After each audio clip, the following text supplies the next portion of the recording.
Widow Caire Voyant. Now she starts the fight with 3 charges, then the red circle. Each time she or her opponent is immune to any debuff, she gains 1 charge and also 4% of a max power. These charges can stack up to 20, and like here you saw that I started off with 4 charges, and that is because I am running suicides in the first phase. She is actually immune to bleed, and then she can be immune to poison and incinerate as well. So here the first initially we have the curse of blood active, which makes her immune to bleed, and on SP2s, like here we're going to see in a second, here when we hit the SP2 it gives us a lot of regeneration, 35% of damage we deal. So she's a great champion to run with suicides. In most cases you want to start off the poison first before using the healing, because the way poison works in this game, you lose 30% of the regeneration, and that is how the first phase works here.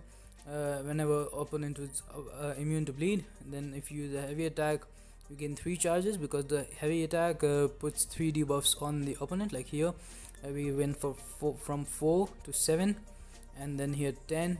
So whenever you're basically one might ask that why are you gaining the charges, like of course the power gain is nice, but why the charges? So we're going to explain that when we are doing the SP3. But here this is an all or nothing fight. If in the second curse of plague mode, if you use SP2, you steal 5% of the opponent's current power. So she's great for all or nothing fights and stuff.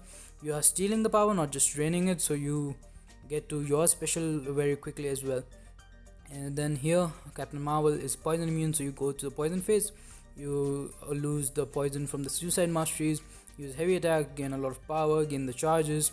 And now coming back to why do you need the charges, is that 2 things. First of all, her signature ability also relies on the SP3, and whenever you use your SP3, basically you are doing some extra attack rating because of the charges. On the basis of the charges you have, at max you can have 20.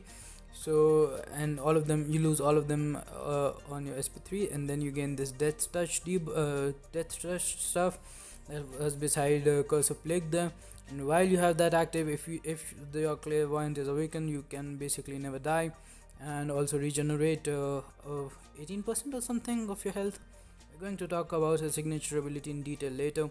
She can also nullify whenever the opponent has more than 2 buffs, has 1 or more buff. You can nullify that. You also lose 1 charge though, like one of your clairvoyant charges. She is a great option for a lot of fights where you need a nullify, like 6.2 champion boss, because not only she has that nullify, whenever you use SP2, you also get buff immunity, and that just completely denies the opponent to gain any buff for the while, like whenever the buff immunity is active, like here you can see. And this, we use our third phase here. In the third phase we are immune to incinerate, and also in the SP2 we do a lot of bonus energy damage. So usually in most fights you're going to be using the incinerate one, and then you're going to be ending the fights with the bleed one in order to heal back to full, or if you're running suicides, in most cases you will see your Claire being at 95% health because of the recoil. But she is a really good champion for suicide masteries again. Now coming back, like here, this is the third phase where we're going to be doing some incinerate damage. So let's see if we fire off our SP2 here. After this auto block, so the SP2, it will deal a lot of incinerate damage. It's direct energy damage here, like you can see, 2311, and this is at 6.1.65 Heimdall there. So she is a really great option for a lot of Act 6, a lot of paths and alliance quests. She's triple immune basically, effectively. In a lot of cases you want to stay in one mode, like say you're using using her for biohazard fights, so there you don't want to switch to poison mode. Like that is a common mistake when you're playing her early on. You can do that. Now this is a Medusa and we have her to lock a global node, so this is also 6.1 I believe. And she's again poison immune, so whenever the opponent is immune, that is a good thing with Caire. You need to take advantage of that. Like mostly you'll find this bleed immune and poison immune characters. Some incinerate immune characters are also there, but mostly you'll be spamming you'll be either in the poison mode or in the bleed mode to do the heavy attack and gain power. And after you gain power, you can obviously switch.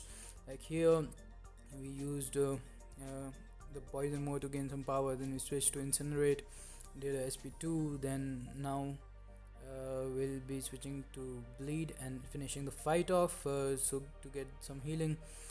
Sometimes like she just finishes the fight way too quickly and we don't get a lot of healing in the end. But again, like she has so much utility.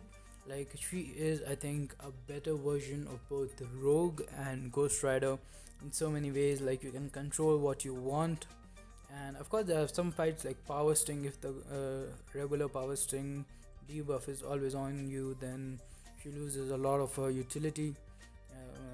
But in regular scenarios where you can use her special attacks freely, she has a lot of power gain. She can nullify, she can completely deny her opponent to gain any buffs for a long time. With the buff immunity, she is immune to 3 of the most common, I'd say, debuffs in this game.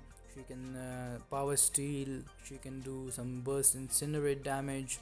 So overall, I'd say she is a very versatile character, like one of the few characters who if you get, like, you should definitely rank up, because she doesn't even need to be awakened. Like this is my 565 version of her and she isn't awakened. I'm considering using a gem on her from the chronometer thing because I do not have anyone better. She has really good prestige, so you like if you have a gem, you may consider her for a candidate. And the curse of the death rush thing, it's really useful. She, like, a lot of people even run her in Abyss of Legends and stuff, like Labyrinth of Legends. She has some great utility there as well. Like the Hyperion fight, I saw Doolyray take the Abyss of Legends Hyperion with her, and like because she's in the poison mode, you gain a lot of power. You can steal a lot of his power. If you use SP3, you get you can tank a lot of SP3s and still survive, and then get the bleed phase and regenerate again. So yeah, she has just a lot of utility, a lot of damage. She's not the best damage dealer in this game, but with Suicide Mastery, it's actually pretty good. Now this is an Alliance War fight in Path 2, where you actually get punished for having immunity. So here we you get poison debuff on you every 7 seconds, I think. And if there is a place like a bleed debuff which does no damage, but if you are immune to the bleed debuff, then you actually take a lot of damage. So here I made a mistake and switched back to my bleed immunity, which made me take a lot of damage. But this she's great for these fights, unless like there's a void placed on it, in which also, like, if you're you can deal with that. You can shrug off the bleed and poison from the Suicide Mastery, but then you do have the class disadvantage. This is a Morningstar, Biohazard Morningstar in Alliance Quest. Now this is one of those times where you do not want to shrug off your poison debuff on you. Like, you want to stay in the bleed mode. For one, like, Morningstar is bleed immune, so you're gaining a lot of power, and the second thing is you are immune to bleed, and the bleed from both the Biohazard and Morningstar's ability as well. So this is pretty much it for this video. We're going to end it with this Captain Marvel. I'm not even sure where I found this Captain Marvel, but I was saving a lot of Caire gameplay.